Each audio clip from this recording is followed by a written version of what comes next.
आज के इस वीडियो में मैं आपसे बात करने वाला हूँ आप खुद को कैसे मोर प्रोडक्टिव बना सकते हैं, खुद को कैसे एनर्जेटिक फील करा सकते हैं, खुद को किसी काम के लिए कैसे एग्रेसिव बनाएं।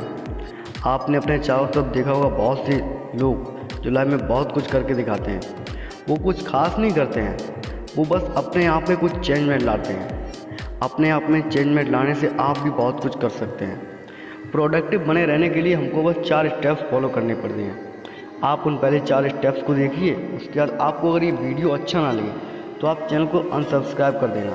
लेकिन अगर आप चैनल पे नए हो और आपको अगर वीडियो अच्छा लगे तो आप प्लीज़ चैनल को सब्सक्राइब कर दीजिए। तो हमारी जो फर्स्ट स्टेप है वो ये है कि आप खुद को ऑब्जर्व करना सीखिए। अपने दिन का शेड्यूल, आपका समय, आपके पढ़ने का समय और आप किस टाइम पे सबसे ज़्यादा एनर्जी फील करते हैं या आप किस काम को सबसे ज़्यादा एनर्जी के साथ करते हैं। देखिए, सबसे पहली स्टेप यही होती है कि आप खुद को जानिए, खुद को ऑब्जर्व कीजिए। अगर आपने नहीं किया तो आप कोशिश कीजिए खुद को जानने की। आप ये कोशिश कीजिए, आप ये पता लगाइए आप किस टाइम सबसे ज़्यादा एग्रेसिव रहते हैं किसी काम को करने के लिए। आप किस टाइम पे सबसे ज़्यादा एनर्जेटिक रहते हैं और आप किस काम को सबसे ज़्यादा एनर्जी के साथ करते हैं। और हमारी स्टेप नंबर 2 वो ये है कि टू डू लिस्ट को तैयार करना सीखिए। देखिए, अगर आपको आपके अधिकांश समय का ज्ञान है, आपको ज्ञान है कि आपको पूरे दिन में आप क्या करते हैं, आपके अपने पूरे दिन के समय की नॉलेज है, तो आप हर रोज़ सुबह या शाम को एक पेन और एक पेपर लीजिए। उसमें आप टू डू लिस्ट बनाइए। अब देखिए, टू डू लिस्ट क्या होती है। टू डू लिस्ट क्या होती है? जब आप अपने पूरे दिन को पहले से प्लान करते हो, कौन से समय पर आपको क्या करना है, उसको एक लिस्ट में, एक रूप में कागज़ पर लिखते हो, उसे हम टू डू लिस्ट कहते हैं। अब देखिए, इस लिस्ट में आपको लिखना क्या होता है। आप इस लिस्ट में लिखिए जो काम आपको सबसे ज़्यादा बोरिंग लगता है, जो काम आपको सबसे ज़्यादा मुश्किल लगता है। आप इस काम को उस स्लॉट में डालिए जिस समय आप सबसे ज़्यादा एनर्जेटिक रहते हैं, सबसे ज़्यादा एग्रेसिव रहते हैं किसी काम को करने के लिए, सबसे ज़्यादा एनर्जेटिक फील करते हैं या सबसे ज़्यादा फुर्तीले रहते हैं। और जो काम आपको बहुत ज़्यादा इंटरेस्टिंग लगता है, जो काम आसान है, आप उस काम को उस समय में डालिए जिस समय आप थकान महसूस कर रहे हैं। इससे क्या होगा, आप कम समय में बहुत ज़्यादा काम कर पाएंगे। और देखिए, जो हमारी स्टेप नंबर 3 वो ये है कि काम को इम्प्लीमेंट करना। देखिए, अगर आपने काम की लिस्ट बना ली है लेकिन अगर आपने काम नहीं किया तो आपको लिस्ट बनाए क्या फ़ायदा है।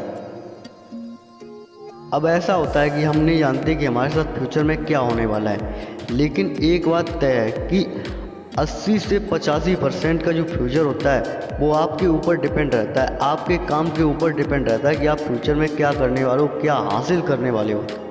तो यार देखिए, मैं यही कहना चाहूँगा, आपने जो लिस्ट तैयार की है उस लिस्ट के अनुसार आप अपना पूरा वो काम कीजिए। और अगर आप किसी काम को नहीं कर पाते हैं तो उसे आप बफर स्लॉट में डालिए। अब देखिए, बफर स्लॉट क्या होता है, उसे आप उस स्लॉट में डाल दीजिए जहाँ पर आप लिख दीजिए कि आपने ये काम क्यों नहीं कर पाया है। और जिस काम को आप नहीं कर पाते हैं उस काम को दूसरे दिन बहुत ज़्यादा प्राथमिकता देनी पड़ती है, बहुत ज़्यादा इम्पोर्टेंस देना पड़ता है उस काम को। और हमारी जो 4th स्टेप है वो हमारी लास्ट स्टेप है, वो ये कि आप अपने दिन के अंत में अपने काम को एनालाइज करना सीखिए। देखिए, आपने जो लिस्ट बनाई थी आपने उसके अनुसार काम किया है या नहीं किया है, ये चेक करना भी आपकी जिम्मेदारी है। आप चेक कीजिए कि आपने कौन कौन से काम कर लिए। आपने जो काम कर लिए उन पर आप टिक लगा दीजिए, और जो काम बच गए हैं पहले उनके आगे ये लिखिए आपने किस वजह से ये काम नहीं कर पाए, और अगले दिन उस काम को कीजिए बिना गलती दोहराए, बिना वही गलती दोहराए आप उस काम को कर सकते हैं अगले दिन। और अब देखिए, वीडियो का लास्ट आ चुका है, तो आपको मैं बस यही कहना चाहूँगा, आप चैनल को सब्सक्राइब कर दीजिए और बेल आइकन को प्रेस कर दीजिए। इससे क्या होगा, जब भी मैं कोई नई वीडियो डालूँगा तो वो ऑटोमेटिक आप तक पहुँच जाएगी।